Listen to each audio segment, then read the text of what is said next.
Hi, everyone. Thank you so much for joining us today. I think we'll get started now. So today's webinar is on a novel contrast agent for ultrasound and photoacoustic imaging, and our presenter is Dr. Yosra Toumia. Just a couple notes about today's webinar. A webinar recording will be made available after today's live webinar, so if any of your colleagues wanted to see this presentation, they most certainly can. All lines are muted for the duration of the webinar, so please use the question and answer button at the bottom panel of your screen throughout the presentation to ask any questions you might have. We'll then be compiling those questions and asking Dr. Toumia at the end to address any of the questions you did have. We expect this presentation to be approximately 45 minutes in duration, and that leaves us about 10 to 15 minutes of questions at the end. To introduce our speaker today, Dr. Yosra Toumia graduated in Analytical Chemistry and Instrumentation Engineering at the Faculty of Science of Tunis, Tunisia, in 2012. She was awarded a FILAS Research Fellow on the design of new polymeric microdevices for biomedical applications at the University of Rome Tor Vergata from 2013 to 2015. In 2017, she obtained a PhD in chemistry at the University of Rome Tor Vergata. Her research focused on pristine graphene exfoliation in aqueous media and its anchoring in or on polymeric matrices and on the formulation of ultrasound and photoacoustic contrast agents, microbubbles, and nanodroplets, and their specific decoration. She is currently a postdoc at the same university and taking part in a European research project, Amphora, focusing on the synthesis of non-invasive systems for radiation dosimetry. Recently, she won the Best Presentation Prize of the Nanodroplets competition at the 23rd European Symposium on Ultrasound Contrast Imaging, which was held in Rotterdam. So without further ado, I'd like to pass things over to Yosra for her exciting presentation today. Please enjoy. So, hi everybody. Thank you, Kadi, for the introduction. I'm glad to do this webinar today. So, good afternoon and good morning to everybody, depending on where you are. So, I work at the University of Rome Tor Vergata, the Department of Chemical Science and Technology. And today I'm going to talk about the design of an hybrid contrast agent for a dual imaging modality, so mainly photoacoustic and ultrasound based on Pristine graphene microbubbles. So this work has been actually recently published, and it highlighted the first demonstration on the assessment of the biodistribution of a graphene material in vivo and in real time using a photoacoustic imaging system. So in my presentation, I will give a general overview on the ultrasound and the photoacoustic imaging modalities, the contrast agents that can be used in each modality, an overview on graphene, why we have used the graphene, and etc. And I will detail the synthesis methodology to obtain our graphene microbubbles and how we can characterize and optimize them. Then I will show the in vivo experiments and the results on how we could assess the biodistribution of our hybrid contrast agent. So first of all, what is ultrasound imaging? It's actually a clinical diagnostic tool, very widely used, so from imaging features to cardiovascular diseases, etc. And it uses high-frequency sound waves and their echoes, so similar to the echolocation, which is used by bats, dolphins, and whales. So ultrasound can be actually directly compared to other techniques which are used in the biomedical field for diagnosis in the terms of resolution, penetration depth, acquisition time, and also invasiveness of the radiation. So respect, for example, to MRI and computed tomography, ultrasound imaging uses a non-invasive radiation. It's a cheap diagnostic tool, so not expensive, and it offers us a real-time monitoring. So it's actually limitation concerns the low contrast and the fact that we cannot do molecular imaging and multiplexing imaging. Sorry, I have to go. Okay, so how about photoacoustic imaging? So photoacoustic imaging is actually a preclinical imaging modality which uses the photoacoustic effect and combines the temporal and the spatial resolution of ultrasound together with the optical contrast. So in ultrasound imaging, we have acoustic waves in and out, while in photoacoustic imaging, we have light in and acoustic waves out. So with photoacoustic imaging, we can have a broader diagnostic range. So we can do anatomy, functions, and we can do as well molecular imaging. And recently, there has been a lot of development in the photoacoustic systems. And one of the latest technologies designed is the Vevo LAZR X, which has been built for faster and more sensitive acquisition at an expanded wavelength range. So how photoacoustic imaging do work? So photoacoustic imaging uses near-infrared pulsed laser. So why near-infrared? It's because the region where tissues absorb the less, so the penetration is enhanced. So as this laser irradiates an optical absorbance, the energy absorbed is converted into heat, which by thermoelastic expansion generates acoustic waves that can be detected with an ultrasound probe. So similar to ultrasound, the photoacoustic signal image can be reconstructed using the common ultrasound transducers. So here I show a picture, so how an ultrasound image looks and how photoacoustic image looks. So this is on the left side, the ultrasound image, so we can see the anatomy, while in the right side we can see the photoacoustic image, so we can see the optical contrast. So if we combine them together, we can get more information. So similarly to ultrasound imaging, photoacoustic imaging has broad applications and is a great modality for any disease such as tumor, cardiovascular diseases, and neurological diseases as well. And in addition to ultrasound advantages with photoacoustic imaging, we can do multiplexed imaging and molecular imaging. However, its limitations concerns the penetration depth, the penetration in deep tissues. So a lot of endogenous species which absorb in the near infrared can be imaged by photoacoustic imaging, such as deoxygenated hemoglobin and oxygenated hemoglobins, which are present in the blood, the melanin, water tissue, collagen, and lipids. However, as I said, there is a limitation in the penetration into deeper tissue, and this is because of the light absorption by the blood at the short wavelengths here and by the water at the long wavelengths. So to overcome this problem and in the perspective to translate photoacoustic imaging from preclinical to clinic, so many exogenous contrast enhancers are studied in the literature, and all of them absorbing in the near infrared spectral region. So these photoacoustic enhancers, actually, we can distinguish a lot of them, and they can be maybe classified in two categories. For example, we can have the organic dyes from one side, and from another side the nanomaterials.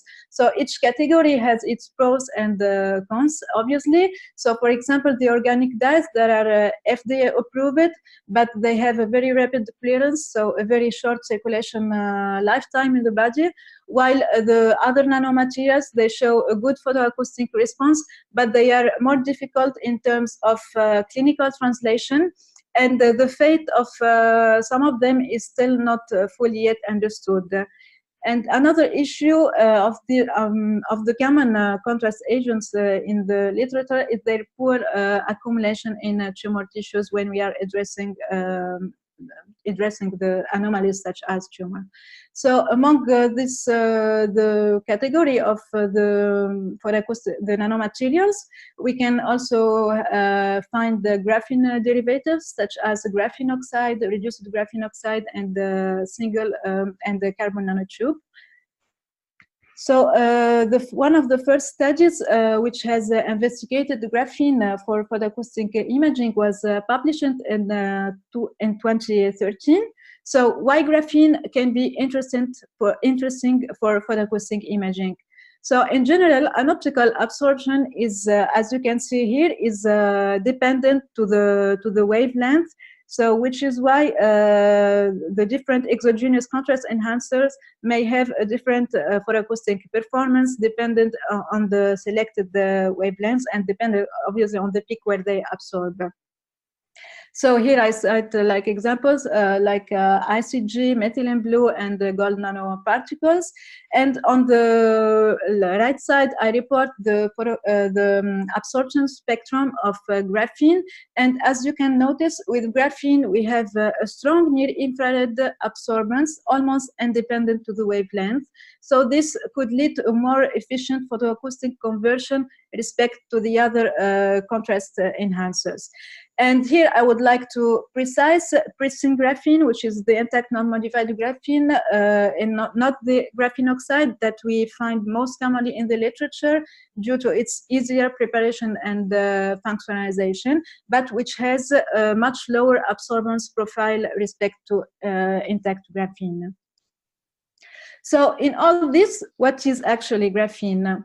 So graphene is a two-dimensional carbon nanomaterials. It's 1 atom thick, and it was first isolated from graphite by mechanical cleavage using a Scotch tape at the University of Manchester.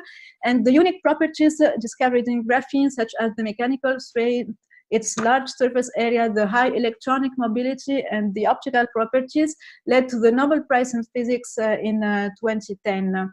So it has been actually demonstrated, as we are maybe more interested to the optical properties of graphene, that one layer of graphene can absorb 2.3% of the light when the beam hits the surface of the graphene sheets in a perpendicular direction, and it gets fully absorbed when the light goes through the surface sheets. So graphene can be a very interesting material for the optics and can be even a loudspeaker, let's say.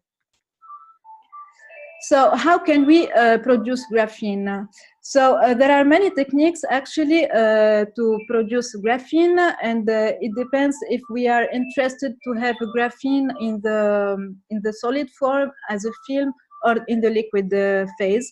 And obviously the quality of graphene depends on the method used to produce it. So since we are aiming to make contrast agent, we are most interested in the liquid phase, to have graphene in liquid phase. So to have graphene in liquid phase, this can be achieved by an exfoliation of graphite. So graphite is actually a multi-layer of graphene which are stabilized between each other with the pi-pi stacking. So when we ultrasonicate, the shear forces of ultrasonicator disrupt these forces, and then we can have a dispersion with single or fewer graphene sheets. So if in the absence of stabilizing agents, these exfoliated graphene sheets may tend to react with to reaggregate by pi-pi stacking. So to obtain stable liquid phases of graphene, there are two routes that which are possible. So the first one is the oxidation process to oxidize graphite, and this oxidation process introduces many hydrophilic groups on the surface of graphene, such as carboxyl and hydroxyl. and this allows a good stability in water. However, as the oxidation process is very harsh, there is a loss of most of the unique properties of graphene. So this can be overcome by a reduction to have a reduced graphene oxide. But in this case, the properties of graphene are not fully recovered, and the reduced graphene oxide suspensions are not very stable. Another route is a direct exfoliation of graphite in a non-destructive way using a stabilizing agent. So stabilizing agent can be an organic solvent, ionic liquids, or a surfactant if you want to have graphene in the aqueous phase. Since we are addressing the use of graphene in the biomedical field, so one of the questions one may ask, is graphene toxic? Well, actually, there is a lot of studies in the literature which are investigating the toxicity of graphene, but many of them are, they don't agree, let's say. And the overall that we can say that the biocompatibility of graphene is actually a balance between different parameters, such as the dose of graphene uses, the size of the sheets exfoliated, the number of the layers, if we have a multi-layer graphene, a few layer graphene, or a single layer graphene, and the oxygen content in case of a graphene oxide or reduced graphene oxide. So one of first study that we have done is to produce graphene in the aqueous phase using a surfactant, and we have tested this in vivo in photoacoustic imaging. So this was one of the first results that we get on the application of graphene photoacoustic imaging. This work is still not published yet, but it allowed us to go ahead.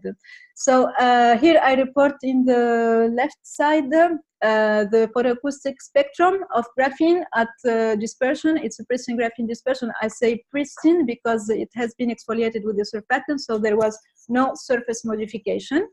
So here I report the spectra in two different concentrations, and we can see that the photoacoustic intensity is dependent on the concentration of graphene, and we compare it to the photoacoustic spectrum of blood, and we see that the graphene has a spectral separable spectrum from the blood. So here then we try to do an experiment in vivo on a mouse which is bearing a subcutaneous tumor. So this by injecting 30 micrograms of our graphene intravenously via the tail, and here I show the photoacoustic images. So here, this is the B mode, and this is the photoacoustic mode, so before the injection. So we can see how we see a little bit of, there is no strong photoacoustic signal here. And here I show the pictures after injection of our graphene dispersion. So this is, in 1 minute, we see already a very strong increase in the photoacoustic signal that continues to increase over the time, but then after 30 minutes it started to decrease.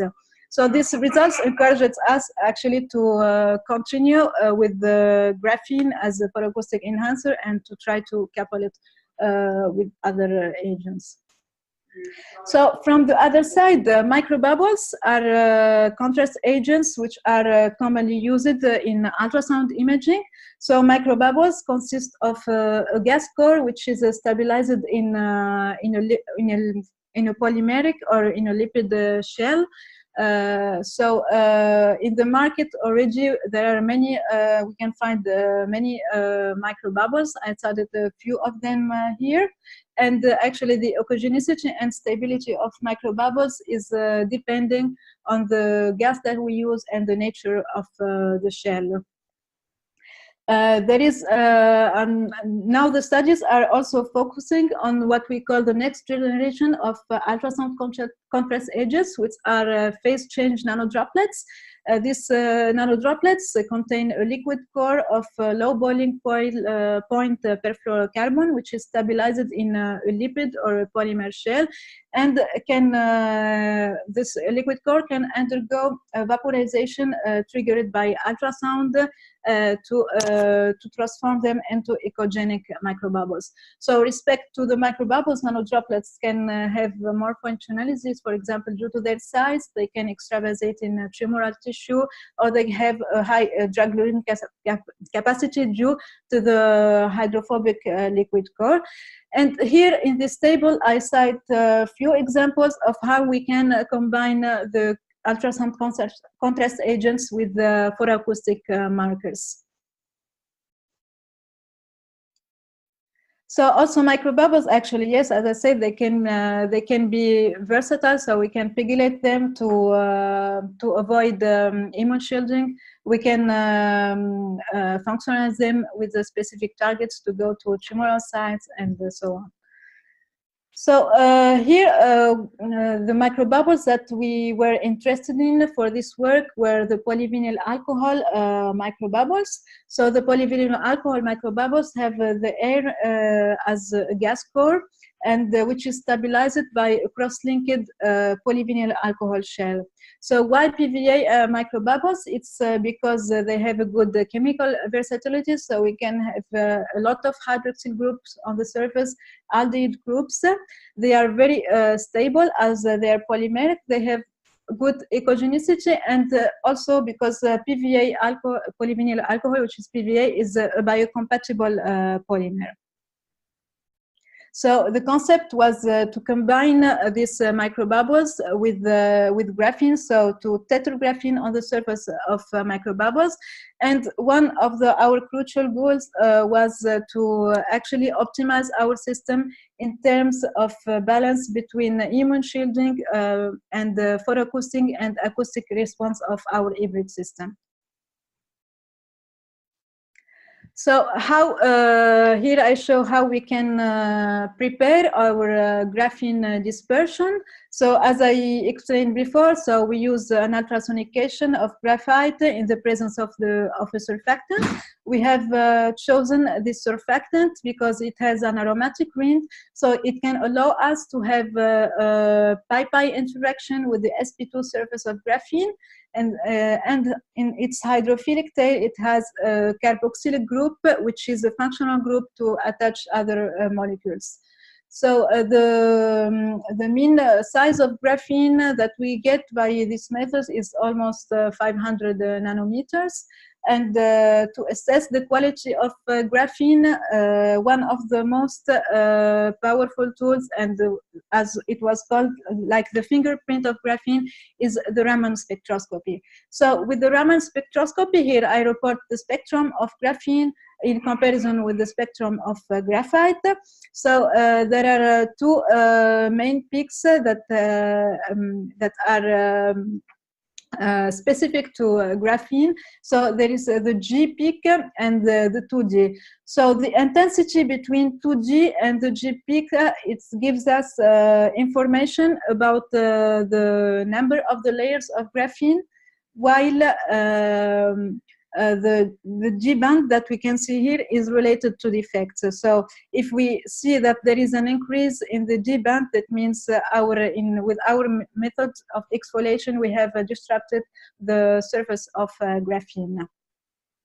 So this is a typical spectrum, Raman spectrum of a single layer graphene, where we can see the 2G almost twice higher than the G band, and it's very symmetric and the Lorentzian peak.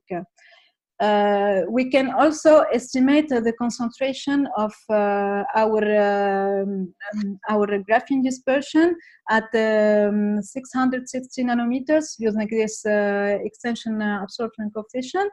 And mainly the graphene concentration that we get are about 0.3 milligrams per ml. So here I show how we can make the PVA microbubbles. So actually, this is the structure of polyvinyl alcohol.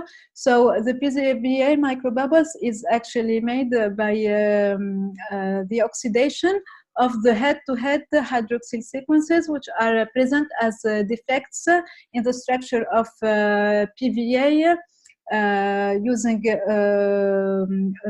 sodium metaperiodite. And this actually oxidation leads to the formation of a telecalic PVA with aldehyde groups in the two extremities that can then be cross-linked with the hydroxyl groups at the air-water interface. So PVA microbubbles has actually quite monodisperse size distribution. The size is almost about 4 microns, and the shell is actually quite thick, about like 200 nanometers. And this is why actually the PVA microbubbles are very stable, even though they have the air core inside. So now we have our graphene and we have our microbubbles, so we need only to couple them. So the reaction to functionalize the graphene to the PVA microbubbles is a two-steps reaction.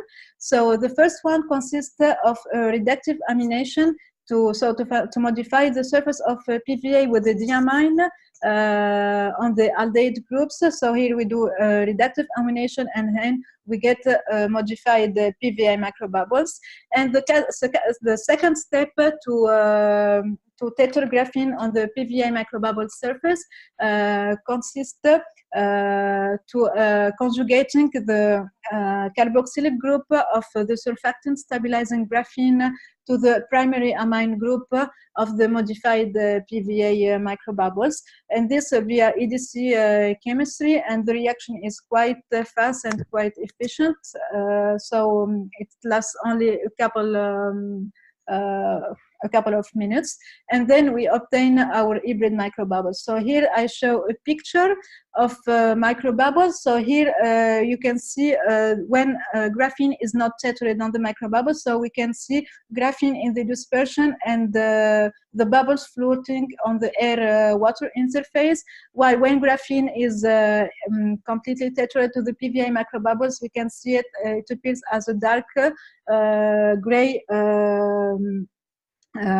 foam, and the bottom is transparent because there is only water. So we can here see the picture how our microbubbles look using scanning electron microscopy.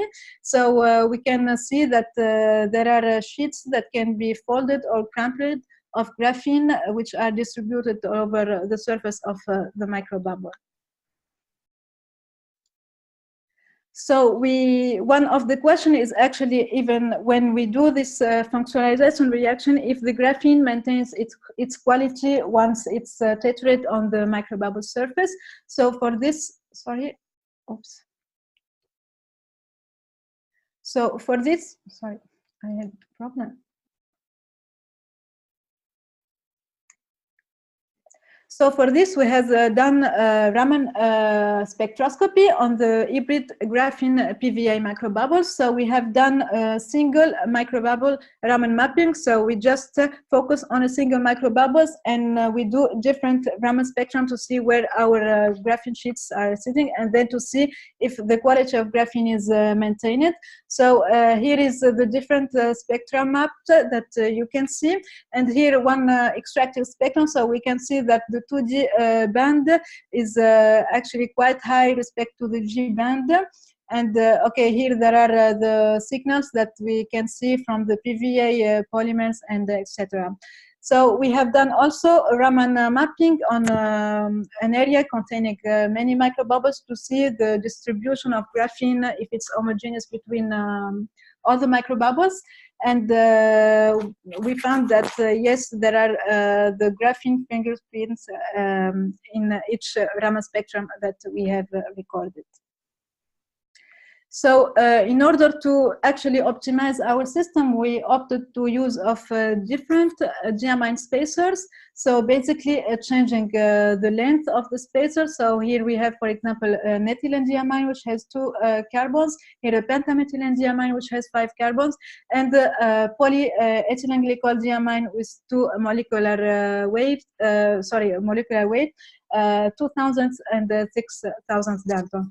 So here are the pictures of the functionalized microbubbles, and in comparison with the plain PVA microbubbles. So as we can see, that there is actually a great effect on the colloidal stability of the microbubbles as we change the diamine spacer. So for example, for the ethylene diamine and the pentamethylene diamine, we can see that there is aggregation of the microbubbles, and this is due to pi-pi interaction between different graphene sheets on the different microbubbles. So for these two samples, this can be overcome by a short sonication to separate the microbubbles from each other, and then to store the microbubbles as a freeze-dried powder to be then reconstituted when it's needed. However, for the pegylated microbubbles, for the two molecular weights, 2000s and 6000s, we see that the microbubbles are very well dispersed, and there is no need for any further sonication step. We have also tried to see the influence of these diamine spacers on the acoustic properties of the microbubbles. So the microbubbles are actually echogenic, so they should give an acoustic attenuation. This is the setup that we have used to measure our acoustic attenuation. So basically it's a cell filled with water in which we put our microbubbles, and here we use two imaging and receiver transducers resonating at 10 megahertz. So here I show the dependence of the attenuation at the resonance as a function of the concentration of microbubbles, and we can see that there is a decrease of the acoustic attenuation as the diamine spacer length increases. And here as well we see that there is a shift in the frequency of resonance when the diamine spacer, when the molecular weight of the diamine spacer is greater. So we have also tried to see whether our hybrid microbubbles are toxic on the cells or not. So we have done an assay, a METT assay on the fibroblast cells. And here I report the cells treated with different concentrations of the microbubbles. So here we have the control, so the non-treated cells. And here the cells treated with only PVA microbubbles without any modification. And here are the microbubbles with graphene, but with different diamine spacers. So what we can see that actually the shorter is the diamine spacer, there is a decrease in the cell viability, which we can see which is more significant at the high concentration. However, for the bechylated microbubbles, the cell viability is still good, over 80% even at the high doses. And here we have performed in vitro the response of our graphene PVA microbubbles by Photoacoustics. So here is the phantom that we have used. So it's filled with water, and this is our capillary tubes in which we inject our microbubbles. So here I show the photoacoustic images obtained from the different microbubbles with the short diamine spacer and with the two PEG diamine spacers, the 2000 Daltons and the 6000 Daltons. So it's hard to say that there is here a dependence of the photoacoustic response as a function of the concentration.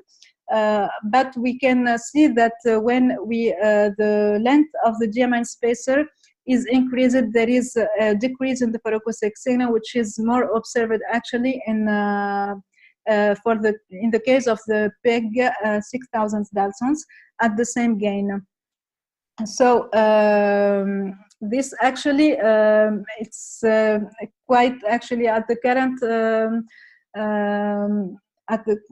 actually it's now quite hard to explain why we have this behavior of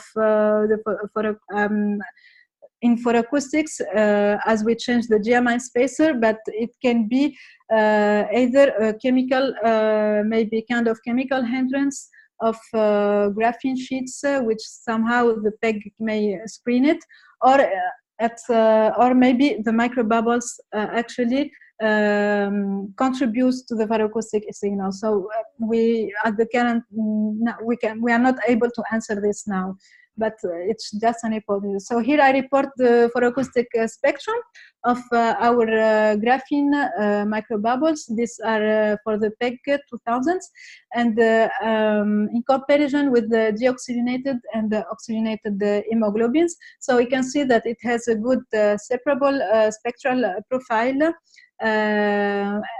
So to do multiplexed photoacoustic imaging.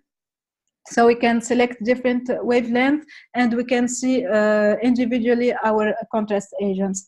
So basing on these results, actually, we can say that the microbubbles with the PEG 2000 Daltons show the best performance in terms of biocompatibility, acoustic and photoacoustic response.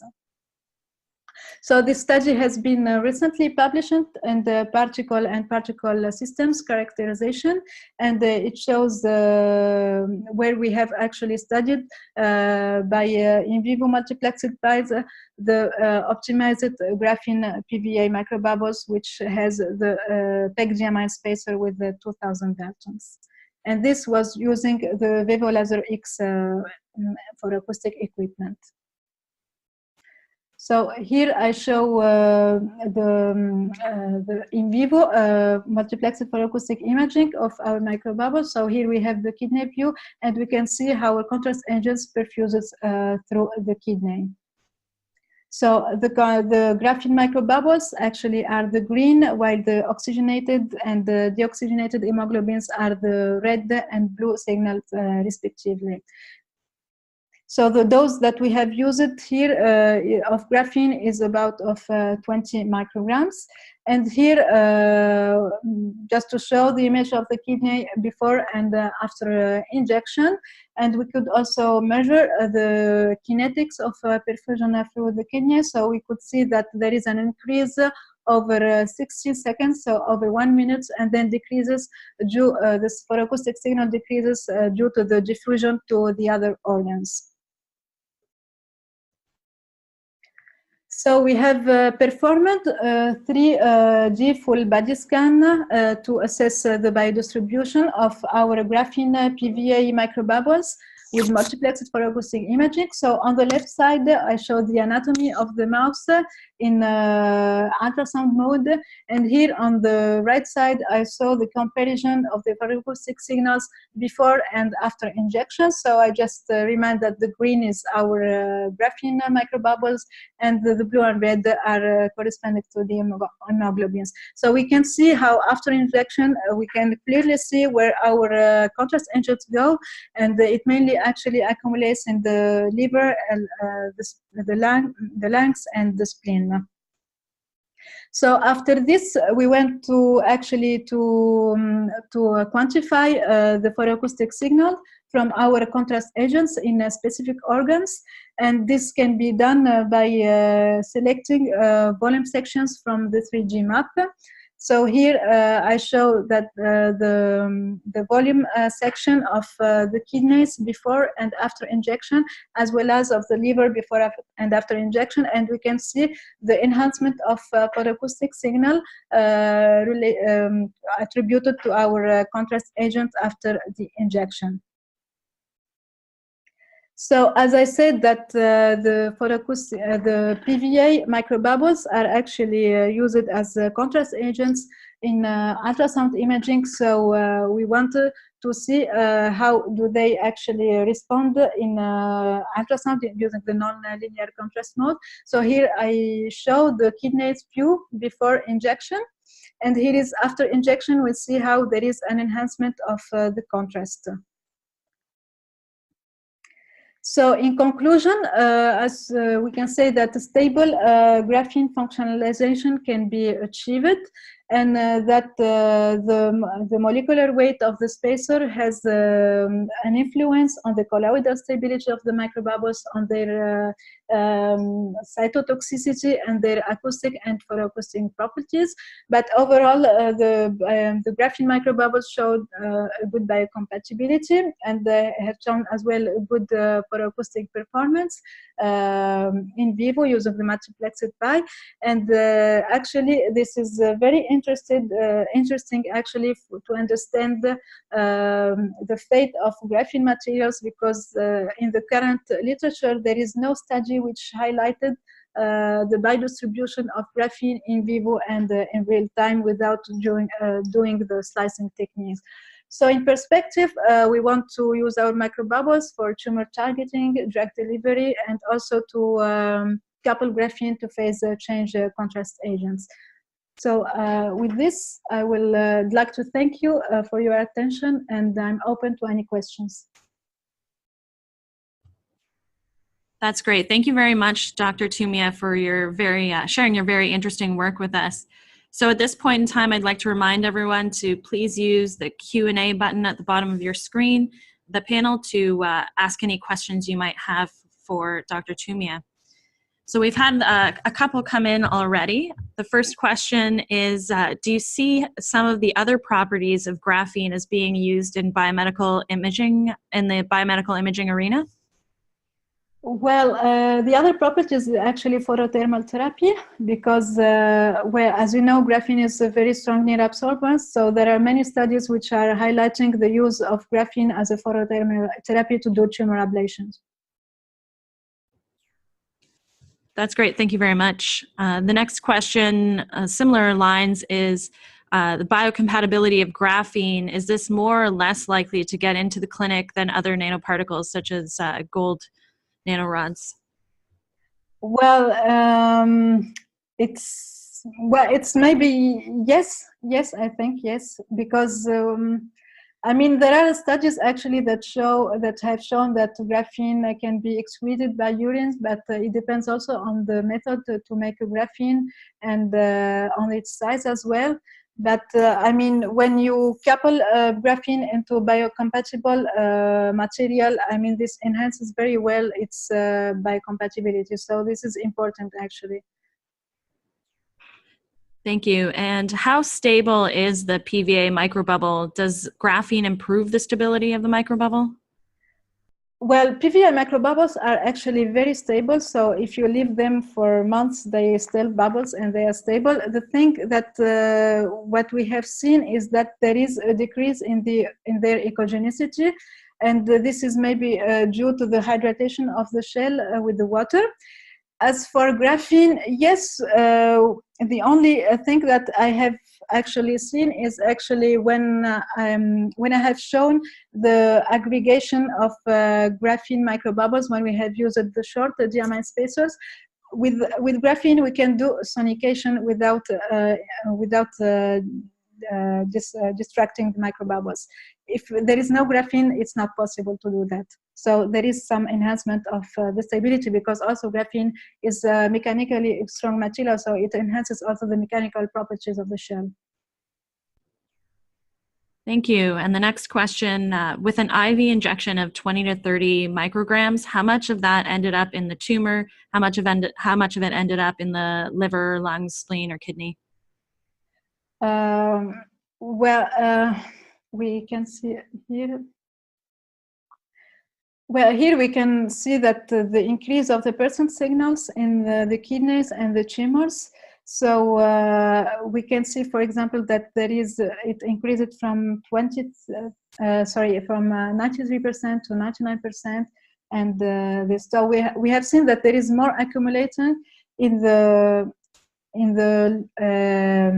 lungs, because we think that it was coupled to microbubbles. So, and microbubbles usually more accumulate to the lungs. So as we haven't done only graphene, only the biodistribution of graphene, so it's hard to say where only graphene can accumulate. But with the microbubbles, yes, we have seen that it accumulates more in the lungs. That's great, thank you. And another question here. How is graphene better than existing contrast agents for photoacoustic images? Yeah, Audience the member point, notes that yes. there are better contrast agents like gold nanoparticles that show a really good photothermal effect in the near infrared range and a higher photoacoustic contrast. Yeah, there are many actually near-infrared absorbers, such as the gold nanorods, which give very good photoacoustic signals. So the only advantage of graphene, as I said, is its absorptions in the near-infrared, which is almost independent to the wavelength. So we have a more expanded wavelength range in the photoacoustic spectrum. This is, I mean, the only advantage with respect to the gold nanorods. That's great, thank you. And how do you expect the wide absorption spectrum of graphene, how is that helpful for the imaging? How do I, sorry? The wide absorption spectrum of graphene, how do you expect that is, how do you think that that's helpful? Yeah, the fact is that is helpful because it is, I mean, it's independent to the wavelength. So it has a strong absorbance, which is independent to the wavelength. So this could a more efficient for acoustic conversion in a different selected wavelength. Thank you for that. So it looks like that's all the questions for today.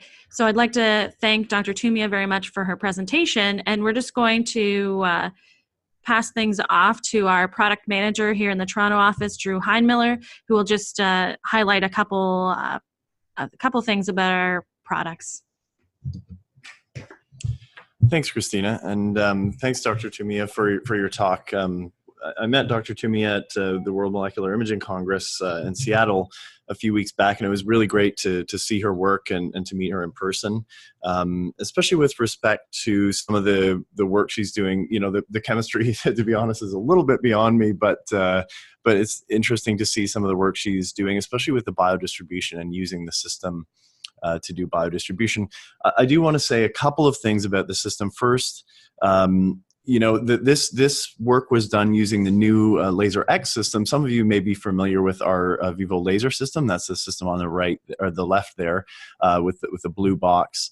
The Vevo LAZR X was launched back in February of 2017, and this is our sort of new system. So you're seeing some really exciting results with that new system. And I do just want to point out, you know, a few things. You know, we're always doing co-registered, as you saw in some of Dr. Toumia's images. We're always doing this co-registered multimodal imaging, and the key here being multimodal, especially with you know, the combination contrast agents with the graphene and the microbubbles as well. So we do have this multimodal imaging. We've got a touchscreen interface for enhanced workflow compared to the Vevo LAZR. New laser technology for more sensitive acquisition, seeing deeper into tissue, and an expanded tuning range, the 1200 to 2000 nanometer tuning range, which might be applicable to some of the work here where graphene probably absorbs out in that range as well, where hemoglobin doesn't absorb so much. Dr. Toumia sort of mentioned that in the answer to the last question there. Also with this flexible customized light delivery, which I'll talk a little bit about in a slide or two. And then we have a bunch of different hardware and software tools for different applications. For example, in Dr. Toumia's work, you know, you can see that phantom that she was using. That's something that we make here.